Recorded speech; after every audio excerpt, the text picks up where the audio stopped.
Morning, fellow skeptics. Lester, the Skeptic Tank here. I hope everyone's doing well, especially with Christmas right around the corner. Hope you all did your holiday shopping well in advance, so you don't have to feel the rush of holiday shopping.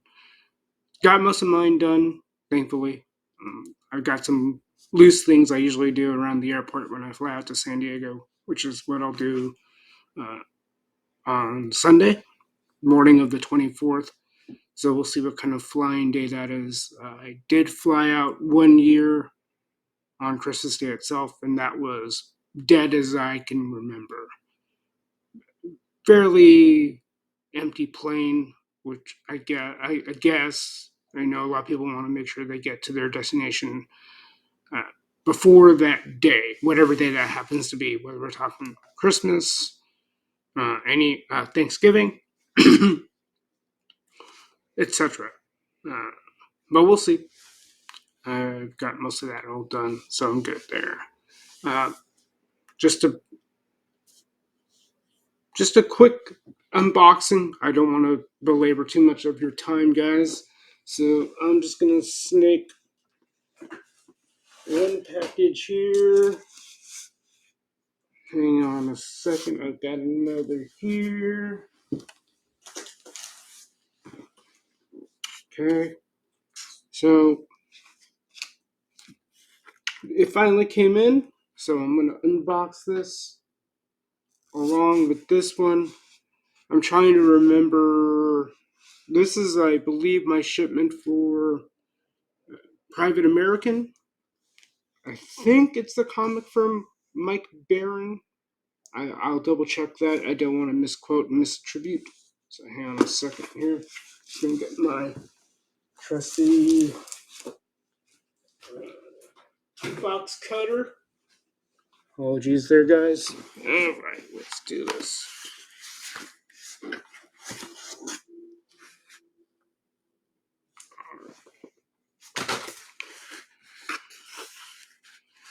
Do not bend.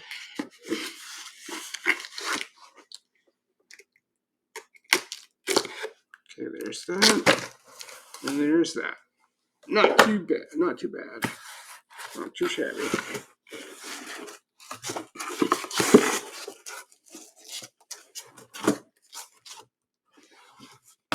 All right. That was easy. So this will go to a lucky recipient. This is, I believe, item number 1. I believe, yeah, item number 1. Could be wrong. But, yeah, it is. It says number 1 right on the corner there. I'm going to give that to someone. And this is the long-awaited, let me just make sure there's no glare. This is a long-anticipated, at least I've been anticipating it, this is the Alpha Core. So, I've been waiting for this. I've known about this. I think I mentioned it around one of my other ISIN videos where it was pretty much in the works and then getting underway. And then once I heard that this was getting dropped, I had to get my hands on it. And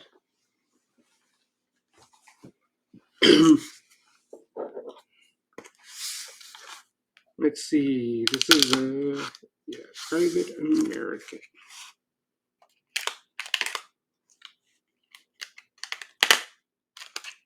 Let's see. I would imagine it shouldn't be any more difficult to open this.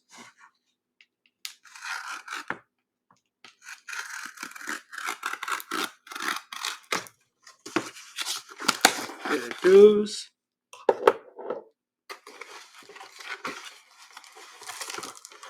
Yes, sirree. Anything gonna come out of the box? Nope.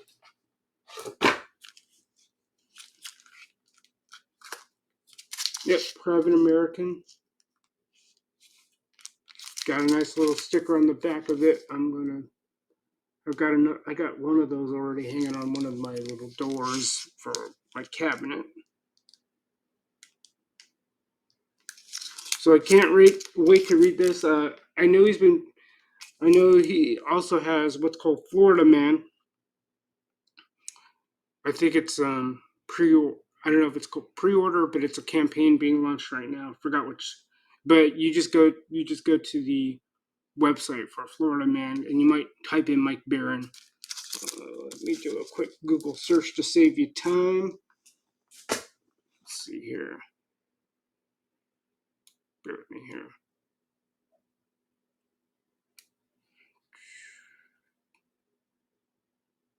Share screen.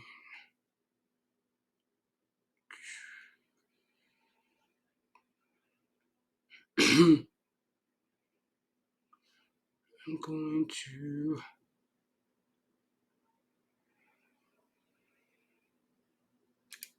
Oh, there we go.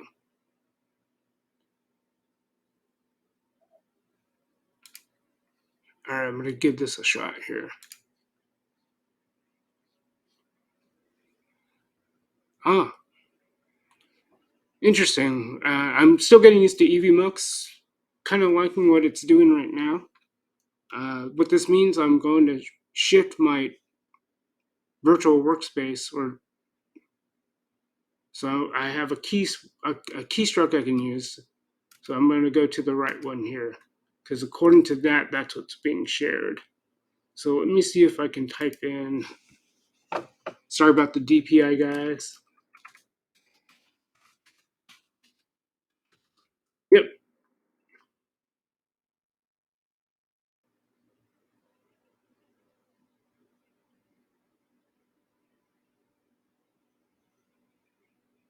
Yep. I'm going to go here. This is where, yes. So this is campaign ends. Yep. I'm going to, I think this payday, or yeah, more than likely this payday, I'll probably put in my bid to back this and get a pre-order. Looks like they're very close to goal, guys. So if you can help them out, that'd be great. So I'm gonna. Interesting.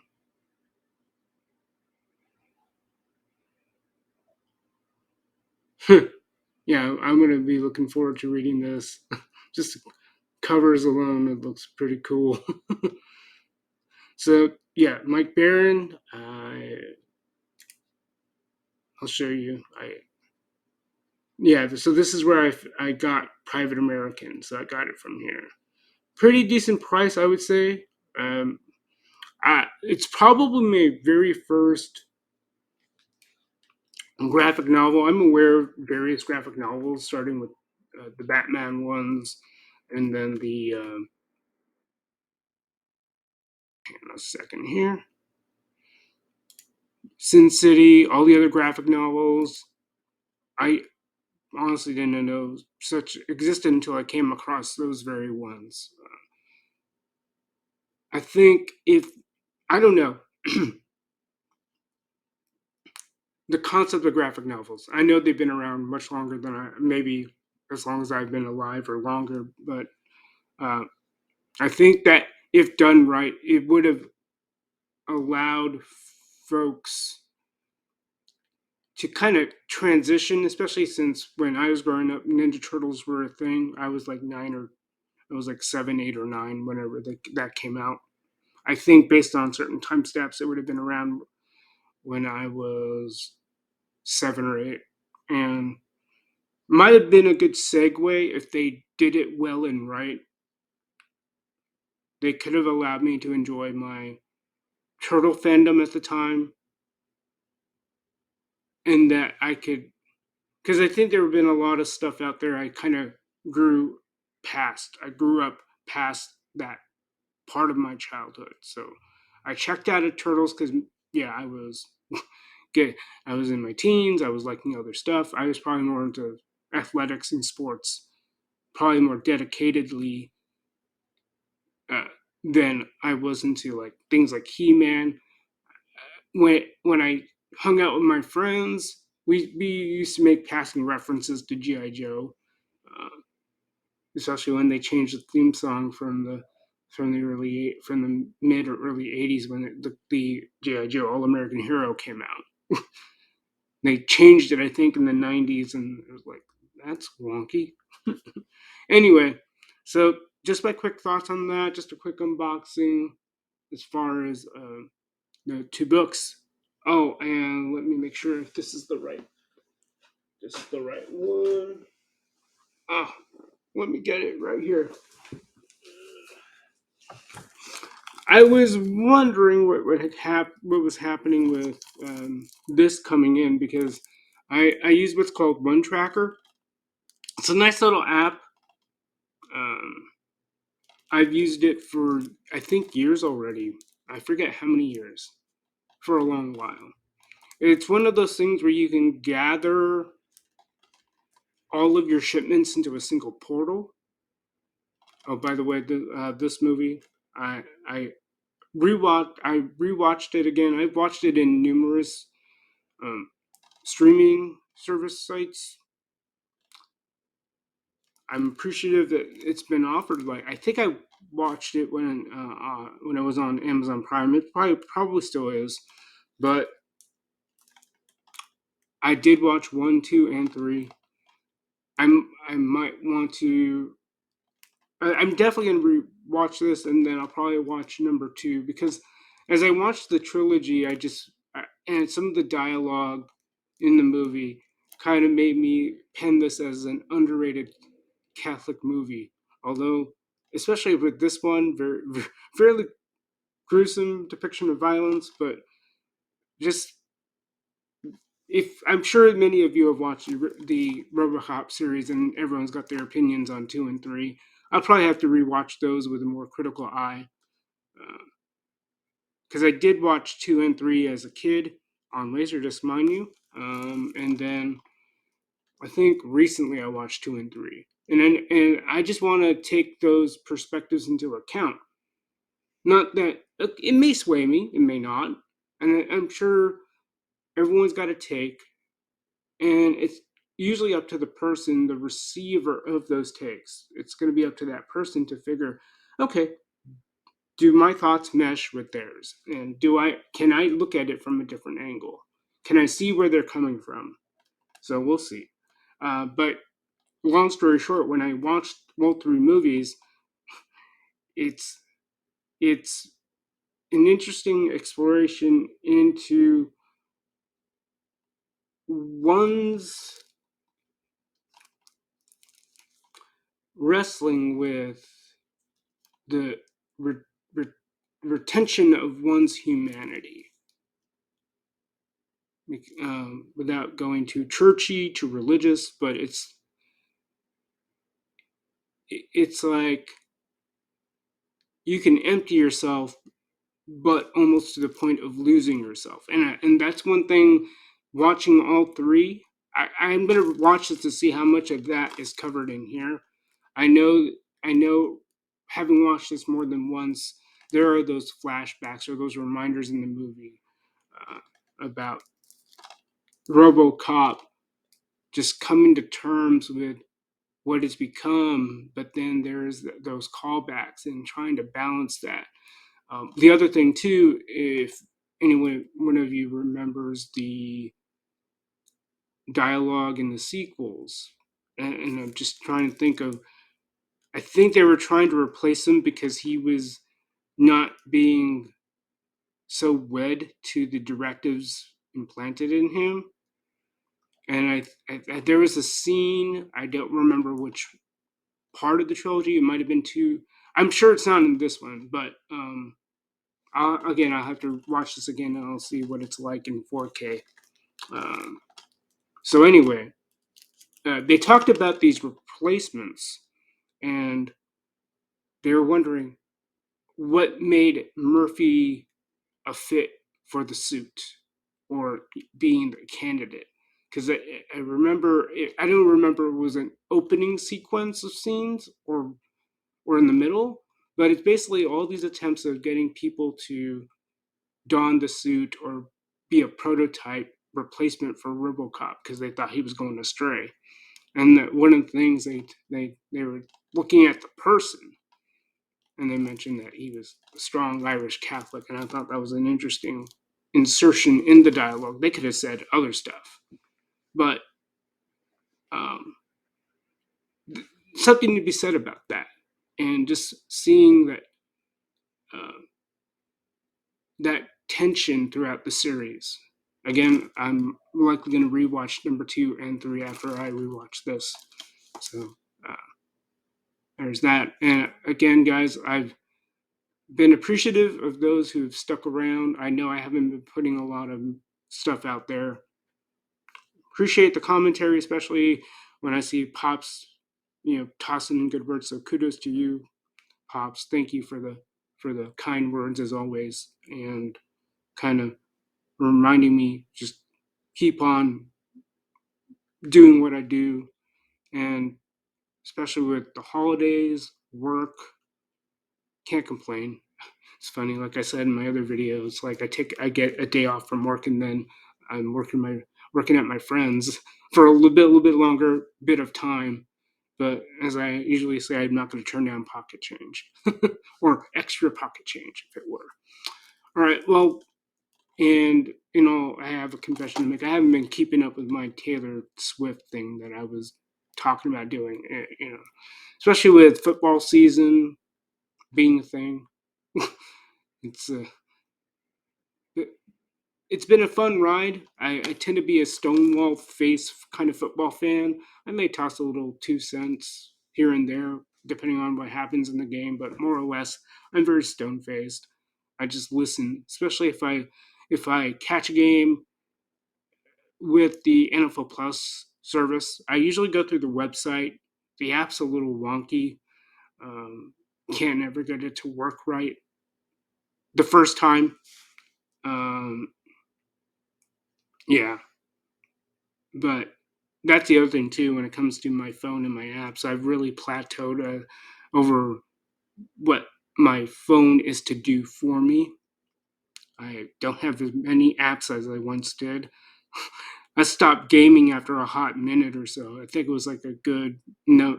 I don't think I played games um, after maybe the first 8 months of owning Android, my first Android phone.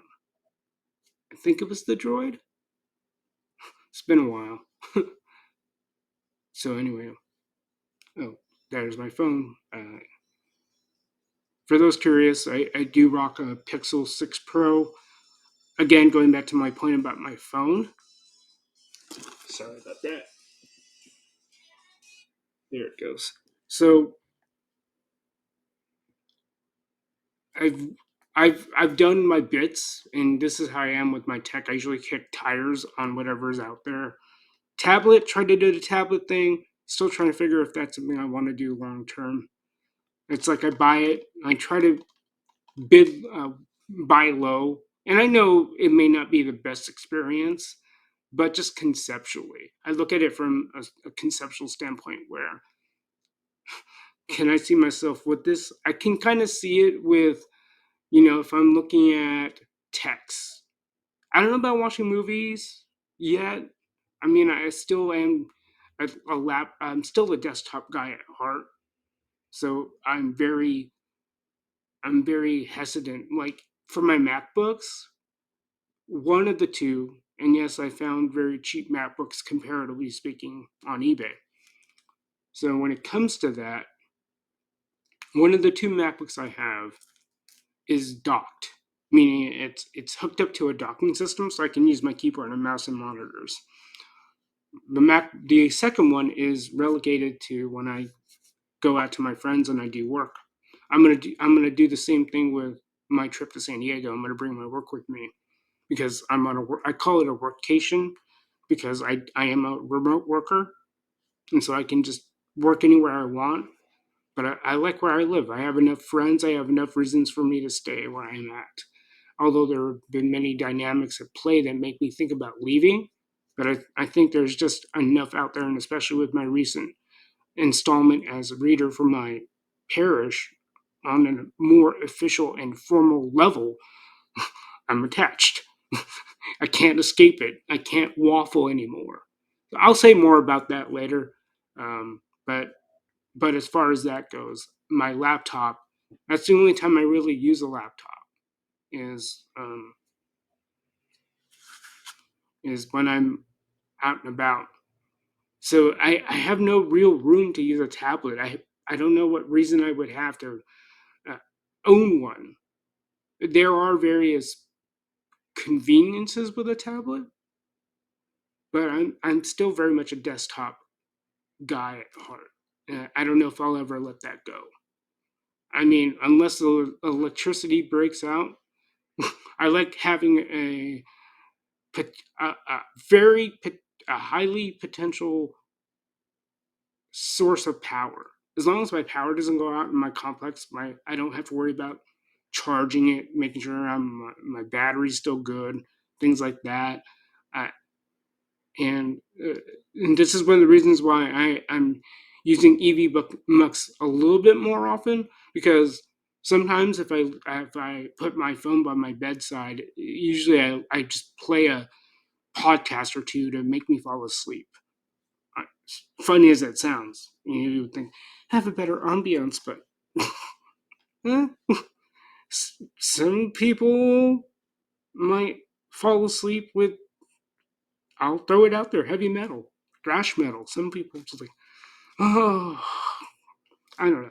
But me is just talking about stuff, nerding out on stuff, having a discussion. Anyway, um, so there's that. Like I said, I'll say more about churchy stuff. Again, when I say that, it's going to be something along the lines where I'm not. I'm just explaining, especially when it comes to pop culture and the act of putting a service together. And I'll lay a distinction between a standard Sunday, what you might call liturgy, and then putting that against what's called a hierarchical liturgy, which involves a hierarch, a bishop in this case. So just little things like that. Just gonna explain what goes on, various services, and what it would take. Because I've made some comments about other services as well. But when you bring in the dynamic of a bishop, then things kind of change. And I'll try to uh, I'll try to bring that out, explain it. Not so much the dialogue. There might be something with the dialogue I'll bring into play, but it's more like the experience of what goes on. And of course, there's a lot of moving parts, different roles people play. So like a play, like and again, in a church service, there's no takesy backsies. There's no take two. There's no take three. Maybe in rehearsal, but not when things start and things have to flow and then finish. All right. Well, thanks again for your time, fellow skeptics. Didn't want to keep this too long. Again, thank you for the support as always. Comment just so that I get a feel for what I put out there and what people want me to cover. Like I've often said, I may not cover it de facto, but I'll definitely give it consideration. If I can swing it, I'll do it.